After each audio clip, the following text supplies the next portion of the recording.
welcome to my channel Dots of Destiny. A very warm welcome to all the Virgo people out there. Whether you're a Virgo, rising, ascendant, moon, sunshine, all can watch this video for 2024 and how the year will be panning out. Now, let me talk first about the planets and how the transits are going for the next year. The outer and the inner planets. The outer planets are Saturn. First, it is posited in your 11th house, and it is posited in your 6th house in Aquarius, and it will be in the 6th house for the whole year. It will be transiting in Shatabhisha and then Purva Bhadrapada in this whole year, and it will go retrograde from the mid of June to November, and 130 days roughly, and that is a regular transit of Saturn, the retrogression considering. Then Jupiter is at present in your 8th house in Aries, and it will go into your 9th house Taurus. So Jupiter will make a move by 1st of May, and it will be direct from January. Starting its journey, it will go direct from 1st of January in your 8th and continue its direct motion in the 9th house, and it will go retrograde only by November 1st week or 2nd week, and 119 days of retrogression till the 4th of February 2025. So there'll be a lot of energy in the 9th house due to Jupiter. Good position for Jupiter this year. Then comes Rahu Ketu, which is there on your axis, Ketu being on the Lagna and Rahu being in the 7th house. Now yes, this position is not an easy position, definitely. We'll talk about it. I'll come into the segments, I'll talk about it. The inner planets are Mars, Mercury, Venus. Sun, every month it transits, the Sankranti every month, nearly by 15, 16, 17, it will transit every month. So Mars will start its journey from Sagittarius, and in Sagittarius in your 4th house it will start its journey from the beginning of January, and then it will move from Sagittarius to Capricorn with Venus in conjunction with Venus in your 5th house in Capricorn. Then it will come to Aquarius. Mars, Saturn, Venus will make a conjunction. Then Mars will move to Pisces, where Rahu is situated in your 7th house. Then into 1st of June it will come into your 8th house, then in 9th house, and then 10th house Gemini, and then ultimately your 11th house. So this is how it will be moving. The thing is that in the 11th house Mars will go retrograde and Nicha also by the end of the year, and Mars is one of your Kendra planets other than Mars is not your Kendra planet. Mars is your 3rd lord. So 3rd lord going into the 11th lord, getting retrograde and getting Nicha over there in the sign of Cancer. Mercury, your Kendra lord and your Lagna lord, your 10th house and your Lagna lord will be starting his journey from Scorpio in the sign of Mars, and it will also end its journey in Scorpio by the end of the year. In between, it will get 3 times retrograde in Cancer, and then in Scorpio, and Pisces, Cancer, Scorpio. These are the 3 points where Mercury will get retrograde in your 3 Kama Trikon. So Mercury, your Lagna lord, this time is getting retrograde and coming back to the previous sign, crossing the Gandanta zone. Most of the time it will be doing that in the 3 retrogression. So this is a little bit complex movement of Mercury, and anyway, getting retrograde in the watery sign in the Kama Trikon means it is giving you some sort of results regarding your desires, which may have been uh, pent up desires, and it needs to be given a thought, because retrograde planets always makes us think again and then it moves forward. But in the process it will be crossing the Gandanta zone. So that is how Mercury will behave this year. Venus is in a good dignity this year. Your ninth lord, very important for you. Venus is a very important planet, and it is in a good position this year. The second lord and ninth lord, it is starting its journey from Scorpio with Mercury by the first week of January, and then it will come back to Capricorn. Like it'll be a whole 360 degree, and it will cross from Scorpio again to Capricorn by the end of 2024. So Venus will have a smooth run this year. It is not getting retrograde, it not becoming slow. So your money house and your ninth house lord will be in a better position to give result. Now I have categorized the whole reading into 4 sections.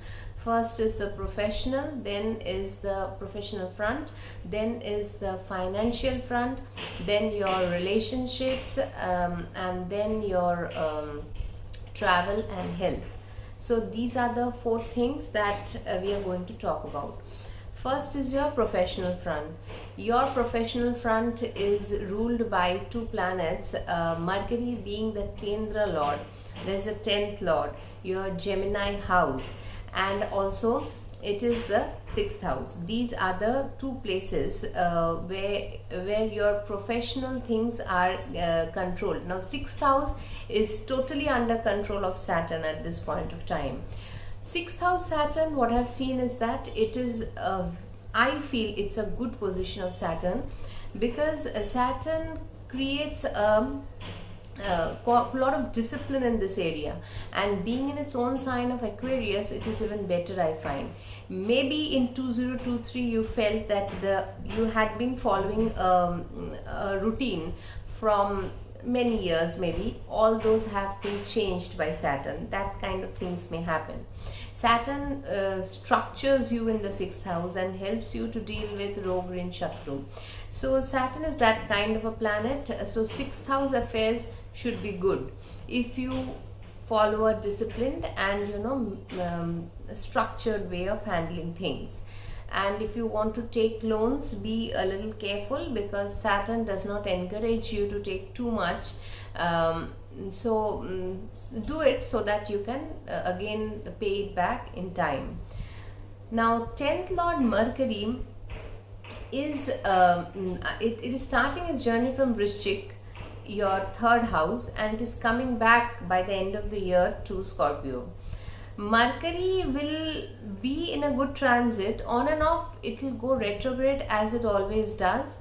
So the professional front can need some introspection. Also you can get some desire fulfillment also this year, because see, the 3 karma houses are getting activated by Mercury in its transit, going retrograde and direct in that house, and it is coming back to the previous sign also. It's crossing the Gandanta.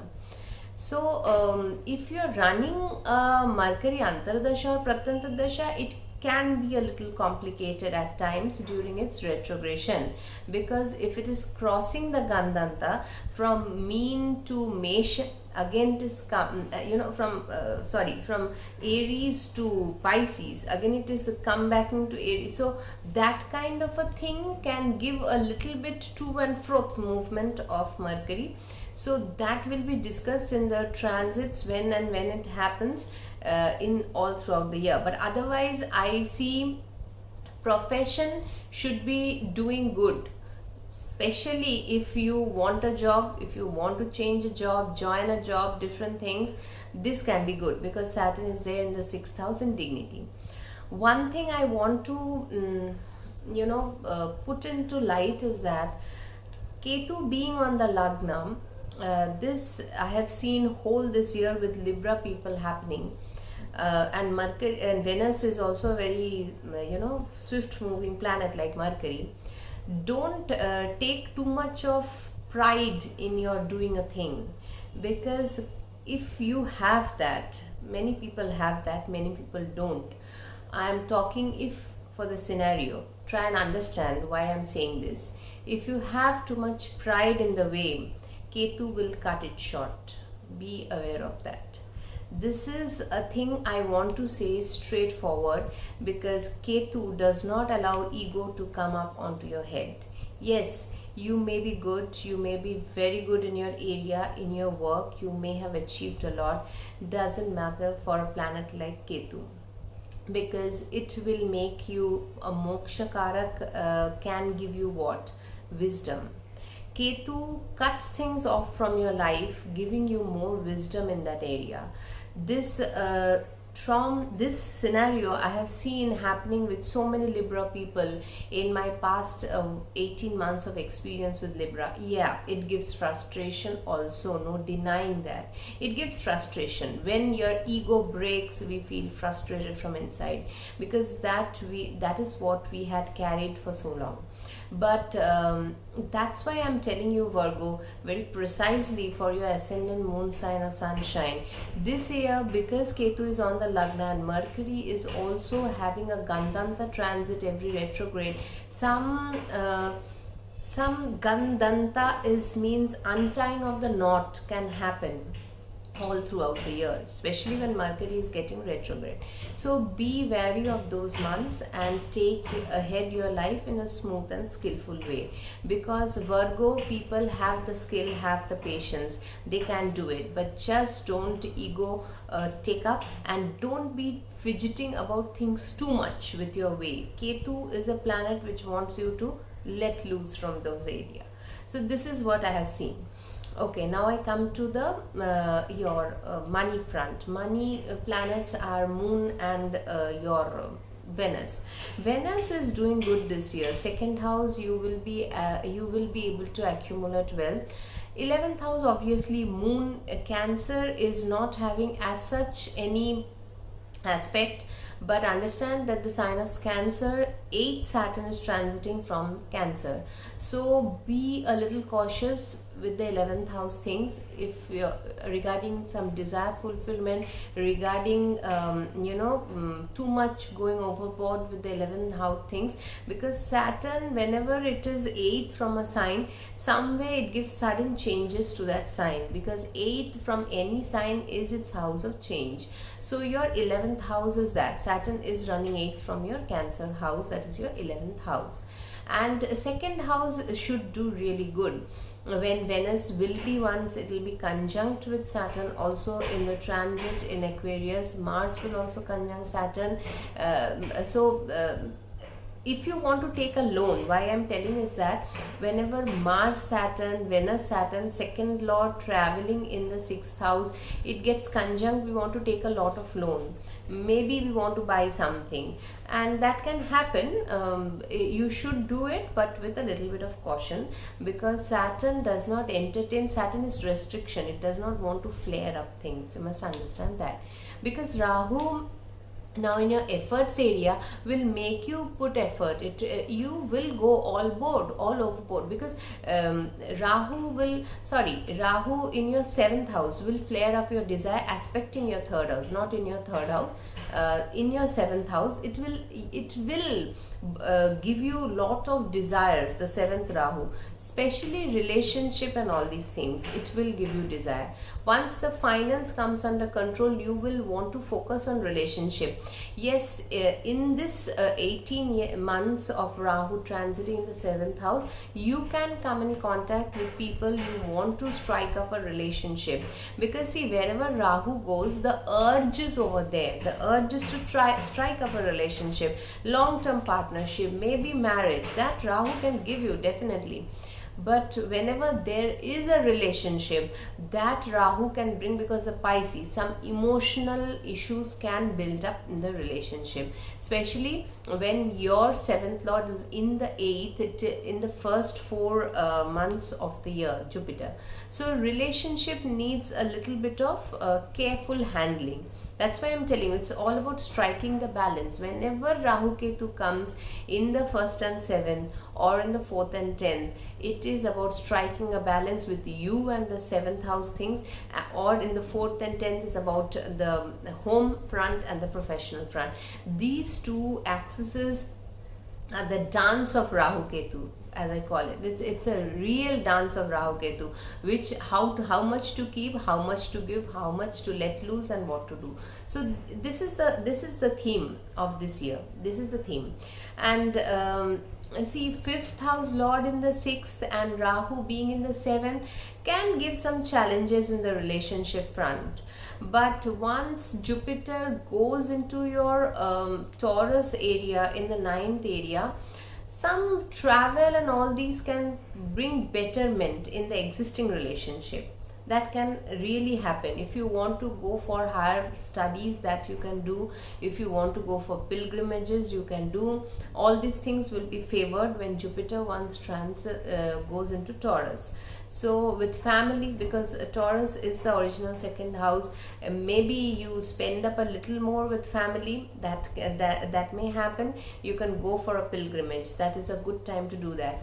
And I feel, Virgo, as long as Rahu Ketu axis on the 1st and 7th, you must because Jupiter will be aspecting your, though it's a niche aspect on your 5th house, do some mantra jap or do some pilgrimages and try to keep a little, in a solace within yourself, because Ketu gives a lot of things inside us which is very difficult to comprehend. Being in the 1st house, Ketu will bring up incidents, especially during the eclipses. It can bring up incidents which can, give you a little shakiness in the way of your way you have been till date.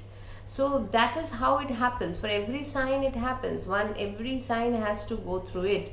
So concentrate on where Saturn is and also where Jupiter is, and you will feel better than putting too much concentration on yourself. Ketu says just take it simple. As much, wherever Ketu is transiting, wherever Ketu is there in the natal chart, make things as much simple as possible. Don't fidget with that part too much. That is what I have seen with Rahu Ketu. And wherever Rahu is, you want to fidget with those things again. You will have a lot of urge, desire towards that things, but then understanding that Rahu is playing with your mind. It is the dance of Rahu and Ketu in the 1st and 7th. Keep a little attitude that okay, fine, you want to go towards a relationship, but don't jump into it. Don't be too much emotionally vulnerable with it. This is your this is your relationship front. Now your travel front, as I said, it should do good, because Jupiter will be in the in the 9th house, and it will be aspecting your 3rd house also. Your 3rd house is getting all aspects: Saturn, Jupiter, Rahu, because I take the 5th and 9th aspect of Rahu. So all the 3 major planets are aspecting your 3rd house. 3rd house means lot of initiations. It is like the Gemini house. It wants to create something. So it is the Scorpio house in your case. You can change your place. That can happen. You want to shift into different locality. That can happen. You want to start a new thing. That can happen. Initiations of new things, new ideas, newness can happen in your life. Concentrate on those areas. It is better than Ketu is telling not to concentrate on yourself. That's why Ketu is there. Me, no.